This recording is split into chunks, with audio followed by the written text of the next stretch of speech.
En die weet as ek net so 'n week nadat ek kom maar so iets op my pad. Halleluja, ek voel maar nee, wat gebeur hier?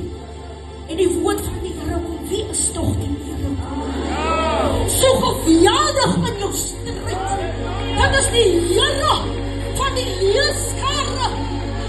Wat die Here koning was, halleluja.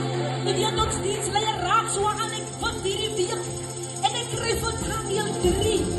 Terwyl hierdie koning Nebukadneser 'n opdrag gee, halleluja.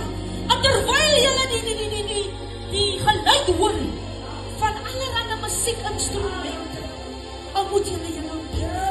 Halleluja, maar hierdie 3 Joodse manne, Sadrag, Mesach, Abednego, hulle sê ek dien die God wat ek dien. Halleluja, die Here koning. Prys die naam van die Here en hulle steur hulle nie. En wat die koning sê nie, halleluja. En dan kom so met die koning Nebukadneser op. En hy word woedend. Van hoekom buig hierdie man hulle nie meer nie. Maar hulle weet wie hulle maker is. Hulle weet wie hulle Here koning is. Hulle weet wie die God is. En wat hulle verlos, halleluja. En hulle het gegee. En die Joodse man en hy sê, as hulle nie buig, gaan hulle nie vier. Halleluja. Halleluja, maar ek lees die skrif wat hy sê, wie is God? Wat julle dan met my hand kan verlos? Wie is die Here wat vanaand vir jou kan verlos? Ek dink wat jy sit. Ja, ons is jong mense. En so baie versoekings. Nou kom op ons. Halleluja. Maar die Here leer hierdie naamlik. Hy sit hierdie naamlik uit over 'n jong mens te vra. Wie is toch jou Here koning? En wie gee jy aan die Here? Halleluja. Maak nie saak waar jy sit nie. En word die woord 7 maal. En waarom het gestel?